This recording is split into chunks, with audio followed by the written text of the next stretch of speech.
Bismillahirrahmanirrahim. Assalamualaikum warahmatullahi wabarakatuh. Alhamdulillahirabbil alamin. Ketemu lagi sama Ibu pada mapel pendidikan agama Islam dan budi pekerti untuk kelas 12 di semester ganjil ini secara online. Kita akan membahas bab kedua ya. Kemarin kita sudah membahas bab pertama tentang apa? Masih ingat? Ya, tentang beribadah sesuai dengan hari akhir ya. Kita sudah belajar kemarin tentang hari akhir, hari kiamat, tentang kiamat itu seperti apa, kiamat terbagi berapa, apa ciri-cirinya, kemudian periode-periode yang kita akan alami setelah kematian datang itu kita pelajari. Nah, untuk sekarang, untuk materi sekarang, kita akan masuk ke bab 2.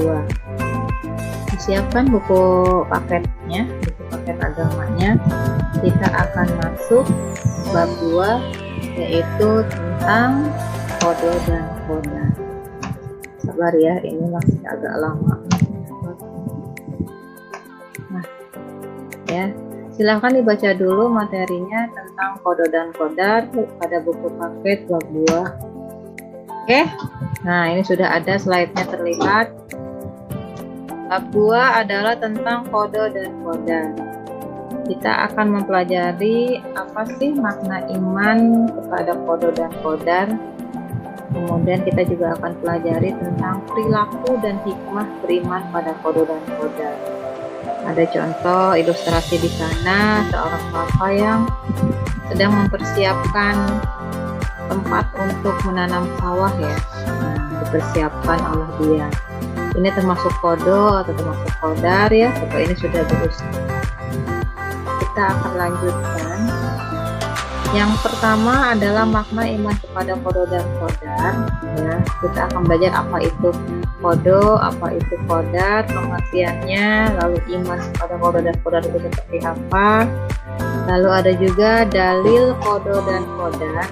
Ya, dalil tentang kodo dan kodar itu ada dalam surat An-Na'am ayat 59, Ar-Ra'd ayat 8, Al-Furqan ayat 2, dan Al-Qamar ayat 49. Ada juga nanti kita akan belajar macam-macam takdir. Ada takdir mu'alaq dan ada takdir mubram. Nah, ini kita masuk kepada pengertian iman pada kodo dan kodar. Kodo adalah ketentuan yang ada pada makhluk, dan makhluk itu tidak bisa mengubahnya sama sekali. Dan masalah kodo ini tidak dipertanyakan serta dimintai pertanggungjawaban oleh Allah di mahsyar kelak. Tidak dapat diubah dan telah dipertanggungkan sejak zaman azali. Ya, jadi kodo itu sudah ada kepastiannya, tidak bisa dirubah-rubah. Sejak zaman azali itu zaman sebelum manusia itu dilahirkan ya. Jadi ketika setiap makhluk hidup itu, kalau manusia usia 4 bulan dalam kandungan ibu, ditiupkan ruhnya oleh malaikat Jibril. Nah, di sana sudah langsung dituliskan kodonya. Apakah jenis kelaminnya, lalu nanti tumbuhnya seperti apa, besarnya seperti apa, bahkan umur ketika akan meninggal pun sudah dituliskan kodonya. Apa itu kodar? Nah, kodar adalah realisasi Allah atas kodar terhadap diri manusia sesuai kehendaknya. Nah, lebih dikenal itu sebagai takdir ya, kodar. Nah, macam-macam takdir. Takdir mu'alaq yaitu takdir ketentuan Allah yang mengikut sertakan peran manusia melalui usaha atau ikhtiarnya. Contoh, seorang siswa ingin menjadi insinyur pertanian, maka untuk mencapai cita-citanya ia harus belajar dengan tekun. Ya, jadi kalau kita mau usaha, ya, Allah akan membuat usaha kita itu berhasil tidaknya tergantung manusianya itu sendiri. Di mana ada kemauan, di situ ada jalan. Jadi jangan cuma hanya diniat, tapi dilakukan. Maka insya Allah apa yang kita mau, apa yang kita inginkan itu akan terlaksana. Sedangkan takdir mubran adalah ketentuan mutlak dari Allah yang pasti berlaku dan manusia tidak diberi peran untuk mewujudkannya atau tidak bisa ditawar-tawar lagi oleh manusia. Contoh soal kelahiran, kematian, tidak ada yang tahu kapan kita akan dilahirkan dan kapan kita akan mati atau meninggal. Ya, ini contoh dari takdir, macam-macam takdir, mu'allaq dan mubram. Bagaimana perilaku dan hikmah kita beriman kepada qada dan qadar?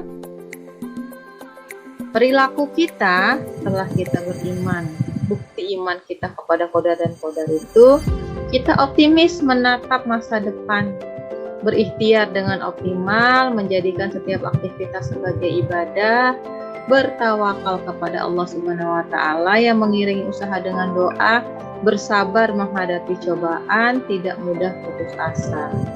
Jadi kalau kita merasa kita beriman kepada qada dan qadar, sifat ini harus ada pada diri kita. Ya, bagaimana kita bisa optimis, selalu berikhtiar, menjadikan semua aktivitas itu sebagai ibadah. Lalu setelah kita berusaha, kita harus bertawakal, menghadapi setiap permasalahan itu dengan sabar dan tidak pernah putus asa. Ya, itu adalah perilaku dari manusia yang beriman kepada qada dan qadar. Lalu apa hikmahnya? Hikmahnya itu kalau kita beriman kepada qada dan qadar, maka kita akan menjadi hamba yang ridho dan ikhlas, menjadi hamba yang bersyukur dalam setiap keadaan dan memiliki sifat tawadu, menciptakan kehidupan yang damai dan tenang. Ya, jadi kalau kita beriman kepada qada dan qadar, hati kita akan ikhlas, kita menjadi orang yang ridho, ya. Seperti itu. Cukup ya untuk materi kita tentang qada dan qadar. Selebihnya ada dalam buku paket. Kalian bisa kerjakan tugasnya. Di sini Ibu tugasnya disatukan dengan tugas yang kemarin ya, dengan tugas pertemuan pertama. Silahkan dikerjakan. Jangan lupa subscribe dan like-nya untuk YouTube channel ini. Jika ada pertanyaan boleh WhatsApp Japri ke Ibu. Terima kasih. Kita akan ketemu lagi di pertemuan berikutnya. Assalamualaikum warahmatullahi wabarakatuh.